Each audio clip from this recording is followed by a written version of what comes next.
Hello दोस्तों, खबर तो आप लोगों को पता ही होगा कि भारत में डिजिटल करेंसी लॉन्च हो गया है। यानी कि सरकार अब धीरे धीरे पैसा छापना बंद कर देगी। मतलब आप इसको रियल मायने में नोटबंदी का नाम दे सकते हैं, क्योंकि भारत सरकार या बोले तो आरबीआई ने डिजिटल करेंसी लॉन्च कर दी है और अभी ये पायलट प्रोजेक्ट के तहत कुछ शहरों में लॉन्च किया गया है। तो वहीं आप लोग सोच रहे होंगे कि हम लोग डिजिटल करेंसी को यूज कैसे करेंगे, और अभी हम लोग यूपीआई तो यूज कर ही रहे हैं। तो ये डिजिटल करेंसी क्या है दोस्तों? आप मान लीजिए कि आपके बैंक अकाउंट में 5 लाख रुपया रखा है और आपको उस पैसे को यूज करना है। तो आप क्या करते हैं? आप यूपीआई यूज करते हैं, आप कार्ड यूज करते हैं, आप एटीएम से पैसा निकालते हैं या बैंक से पैसा निकालते हैं, उसका यूज करते हैं। यानी कि आपके अकाउंट में जो 5 लाख रुपया पड़ा है उसके एवज में आप कभी भी बैंक जाकर कैश मांग लेते हैं।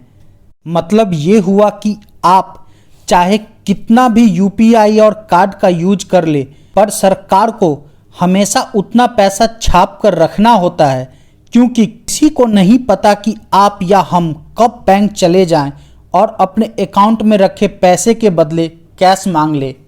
इसके कारण सरकार को उतना पैसा हमेशा छाप कर रखना होता है।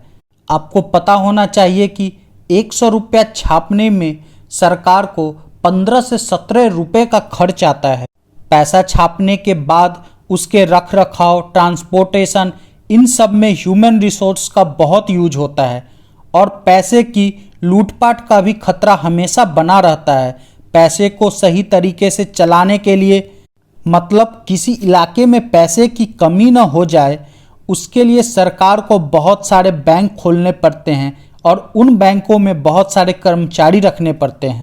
और तो और नोट होने से उसके डुप्लीकेट नोट छपने का डर हमेशा बना रहता है। डिजिटल करेंसी आने के बाद इन सब झंझटों से छुटकारा मिल जाएगा। तो आप लोग सोच रहे होंगे कि डिजिटल करेंसी यूज कैसे होगा। मान लीजिए आप बैंक गए और आपके अकाउंट में 5 लाख रुपया रखा है, आपने 10,000 रुपया डिजिटल करेंसी के तौर पे ले लिया, तो बैंक वाला आपके फ़ोन पे 100 के 50 नोट और 500 के 10 नोट भेज दिया। ये पैसा आपके फ़ोन पे आएगा, आपको कैश नहीं मिलेगा। आपके अकाउंट में 10,000 डिजिटल मनी शो करेगा। फिर आप बाजार सब्जी लाने गए, आपने 500 की सब्जी ली, तो आप अपने फ़ोन से 500 का एक नोट सब्जी वाले के फ़ोन पे भेज देंगे या 100 रुपये के 5 नोट सब्जी वाले को भेज देंगे, एक फ़ोन से दूसरे phone with in A second.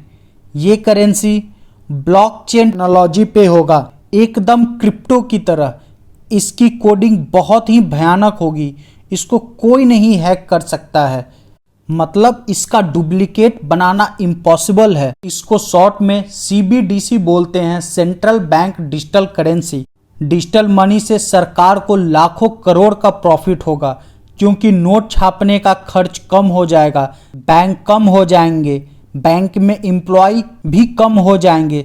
सरकार ने 1 दिसंबर से देश में डिजिटल करेंसी को पायलट प्रोजेक्ट के तौर पे लॉन्च कर दिया है। तो वहीं बहुत लोग बोलेंगे कि उन्होंने बहुत मुश्किल से तो अब जाके यूपीआई करना सीखा है और सरकार पैसा बंद कर देगी और उनको डिजिटल करेंसी यूज कैसे करना है पता भी नहीं है। तो आपको बता दूं कि सरकार धीरे धीरे डिजिटल करेंसी को आपके लाइफ में घुसा देगी। जैसे अब यूपीआई है, इसे सरकार को जो सबसे बड़ा फ़ायदा होगा वह है जितना पैसा आप डिजिटल करेंसी के तौर पे कन्वर्ट करवाओगे, सरकार उतना पैसा नहीं छापेगी, उतना पैसा आपको डिजिटल फॉर्म में ही दिया जाएगा। देश को इसका फ़ायदा अगले 10-12 सालों में देखने को मिलेगा। डिजिटल करेंसी पे आरबीआई अभी इंटरेस्ट रेट नहीं देगी, आगे का पता नहीं। और सबसे इम्पोर्टेंट बात, डिजिटल करेंसी को आप बिना इंटरनेट के भी ट्रांसफ़र कर सकते हैं। आप लोग इसको नोटबंदी 2.0 भी बोल सकते हैं, क्योंकि सरकार ने जो पिछली बार किया था वो नोटबंदी नहीं, वो नोट एक्सचेंज था।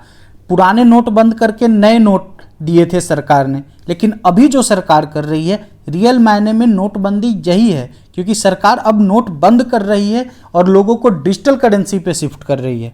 Wholesale digital currency pilot project देश में 1 नवंबर से शुरू हो चुका है और आपको बताता चलूं कि होलसेल डिजिटल करेंसी से अभी देश में पर डे 250 करोड़ से ज़्यादा का ट्रांजैक्शन हो रहा है। SBI, bank of Baroda, HDFC bank, ICICI bank, yes bank, Kotak Mahindra bank, IDFC first bank, HSBC bank wholesale digital currency को देश में प्रमोट कर रहे हैं। वहीं retail digital currency pilot project 4 शहरों में 1 दिसंबर से शुरू की गई है। मुंबई, न्यू दिल्ली, भुवनेश्वर और बेंगलुरु में yes bank, SBI, ICICI, IDFC first bank retail digital currency को प्रमोट कर रहे हैं।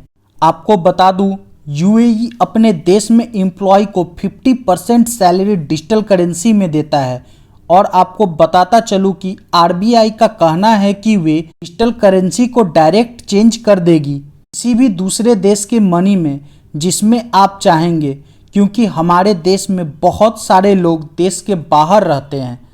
क्या अंतर है रुपया और ई-रुपया में? रुपया ये फिजिकल फॉर्म में है, जबकि ई-रुपया ये डिजिटल फॉर्म में है। रुपया इसे जारी करने के लिए छपाई करनी पड़ती है, जिसमें 15 से 17 रुपया का खर्च आता है। ई-रुपये में इसमें छपाई का झंझट खत्म है और छपाई के तुलना में बहुत कम खर्च आता है। रुपया में फटने या खराब होने का डर होता है, जबकि ई-रुपया में फटने या खराब होने का कोई डर नहीं है।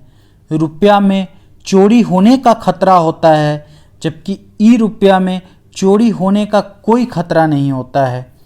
और रुपया में जो सबसे बड़ी दिक्कत है, नकली नोट होने का खतरा होता है कि कोई आपको नकली नोट ना दे, जबकि ई-रुपया में नकली नोट होने का कोई खतरा नहीं होता है। थैंक यू दोस्तों, आप देख रहे थे जियोपॉली टाइम्स।